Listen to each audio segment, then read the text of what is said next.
Hi friends, ఎప్పుడైనా పాలు విరిగిపోయినాయి అనుకోండి, చూస్తున్నారా?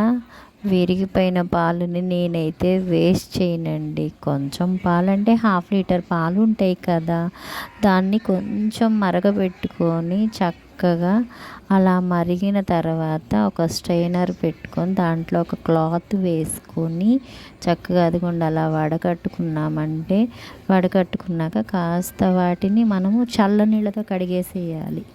చల్లనీళ్ళతో కడిగేసామనుకోండి, కడిగేసేసి చక్కగా క్లాత్లో గట్టిగా పిండి చక్కగా వడకట్టేసినట్టు జల్లెడి మీద పెట్టుకొని దాన్ని కొంచెం బరువు ఉండాలి కదా మనకి పన్నీర్ రెడీ అవ్వాలంటే, దాని మీద ఒక రోల్ పెట్టుకున్నాం అనుకో, ఒక్క గంట అండి, ఒక అరగంట పెట్టినా చాలు. వెయిట్ పెట్టామనుకో తొందరగా ఇది అవుతుంది, ఆ వాటర్ అంతా పోయిద్ది. అదిగోండి రోల్ పెట్టాను జల్లెడి మీద. రోలు సపోర్ట్ ఉంటలేదని చిన్న రోలు కూడా పెట్టా, నా దగ్గర అలా ఉంది కాబట్టి అలా పెట్టా. మీరు ఎలా కావాలంటే అలా వెయిట్ పెట్టండి. పెట్టిన తర్వాత చక్కగా ఒక గంట తర్వాత ఓపెన్ చేసి చూడండి, ఎంత చక్కగా పన్నీర్ రెడీ అయిందో తెలుసా. ఎంతైనా మనం సొంతగా పాలు విరిగిపోయినప్పుడు చేసుకున్నాం చూడండి, ఎంత బాగా వచ్చిందో తెలుసా. పన్నీరు చాలా చక్కగా వచ్చిందండి, బాగుంది పన్నీర్ అయితే. ఆ పైన నల్ల మచ్చలు ఏంటనుకుంటున్నారా? పాలు కాచేటప్పుడు అడుగు పట్టింది కదండి అది. కాకపోతే స్మెల్ అయితే రాలా. నేనైతే కూర వండాను, అదిగోండి అలా కట్ చేసుకొని చక్కగా ఒక పాలకూర కట్ట తీసుకొని, లేదా ఒక టమాటా పాలకూర కానీ ఏదైనా సరే, పన్నీరు టమాటా వేసుకోవచ్చు, ఎట్లయినా చేసుకోవచ్చు అండి. పాలు విరిగిపోయినని పారేయకండి, చక్కగా కూర వండుకొని తినొచ్చు. చూసారా, చిన్ని టిప్పు ఇది. కానీ నచ్చితే నాకు ఒక లైక్ ఇచ్చి నా ఛానల్ని కొంచెం సపోర్ట్ చేయండి. Okay friends, bye. ఇప్పుడు మనం తయారు చేసుకున్న పన్నీర్ని వండుకుంటున్నాం చూడండి.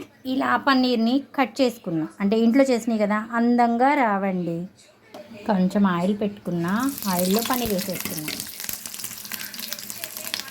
కొంచెం అలా సాల్ట్ వేస్తున్నాను, వేయించేసి పక్కన పెట్టేస్తాను. కొంచెం ఇప్పుడు పోపు దినుసులు వేసేసుకున్నాం. ఆ వేగినాయి కదా, ఉల్లిపాయలు వేసుకున్నాం. కొంచెం పసుపు, కూరకు సరిపోను సాల్ట్ చూడండి వేసేసా. ముందు ఉప్పు వేస్తే కొంచెం తొందరగా మగ్గుతాయి కదా, అందుకు వేయించుదాము. ఆనియన్స్ అలా కొంచెం వేగినాక క్యాప్సికమ్ వేస్తున్నాం. క్యాప్సికమ్ కూడా కొంచెం వేయించుదాం. చూసారా, 2 నిమిషాలు అలా పచ్చివాసన పోయిన తర్వాత ఏం చేస్తున్నానంటే పాలకూర వేస్తున్నానండి. కొంచెం పాలకూర ఉంది, ఒక్క క్యాప్సికమ్ ఉంది. 2 విడిగా వండడం ఎందుకని 2 కలిపి వండేస్తున్నాం. చూడండి,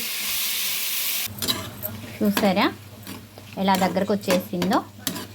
కొంచెం పాలకూరలో వాటర్ ఉంటుంది కదండి, అది కూడా కలిసి మగ్గిపోతుంది, చక్కగా మగ్గుతుంది కూర. నేనైతే సిమ్లో పెట్టి వండుతున్నా, అంటే కొంచెం టైం ఉంటే సిమ్లో పెట్టుకొని వండుకునే కూర భలే టేస్ట్ ఉంటుంది. హైలో కంగారు పడి మాడిపోతే టేస్ట్ మారిపోద్దండి. వండుతాంలే కానీ అందరం కూరలు కొంచెం నిదానంగా వండుకుంటే మంచి టేస్ట్ వస్తుంది. చూడండి, హైలో పెట్టి వండిన కూరకి సిమ్లో పెట్టి వండిన కూరకి చాలా డిఫరెంట్ ఉంటుంది. అంటే నాకు ఏదో తెలుసని కాదు, మంచిగా ఉండడం కోసం ఆలోచిస్తూ ఉంటాను నేను ఎప్పుడు. నాకైతే కొంచెం ఉప్పు చాలలేదు, ఉప్పు వేస్తున్నా, సరిపడా ఉప్పు వేసుకోండి. మనం తయారు చేసుకున్న పన్నీర్ కూర కదా, కొంచెం ఇంట్రెస్ట్గా ఉంటుంది. ఇగోండి మన పన్నీర్ ముక్కలు వేసేస్తున్నా. కొంచెం కారం వేస్తున్నాను, రుచికి సరిపడాలండి. కొంచెం అని అన్నానులే కానీ రుచికి సరిపడా కారం. మన సొంత పన్నీర్, ఎంతైనా మనం సొంతగా చేసుకున్న వంట, సొంతగా చేసుకున్న పన్నీర్లు ఇలాంటివి భలే ఉంటాయండి, వెరైటీగా. ఇలా చూడండి, చక్కగా రెడీ అయిపోయిందండి. చక్కగా గుమ్మగుమ్మలాడుతూ. ఏం కూర? పన్నీరు, పాలకూర, క్యాప్సికమ్ రెడీ. ఇలా కానీ మీకు తయారీ విధానం నచ్చితే ఒకసారి ట్రై చేయండి. ఇదైతే రోటీలోకి బాగుంటుంది, చక్కగా చపాతీలోకి బాగుంటుంది. నేనైతే అన్నంలో తింటున్నా, మీరు ఎలా కావాలంటే అలా తినండి. ఓకే ఫ్రెండ్స్, నచ్చితే మాత్రం ఒక్క లైక్ ఇవ్వండి, మర్చిపోకండి. వీడియోని మాత్రం తోసేయకండి, కొంచెం కష్టమైనా చూడండి. బాయ్.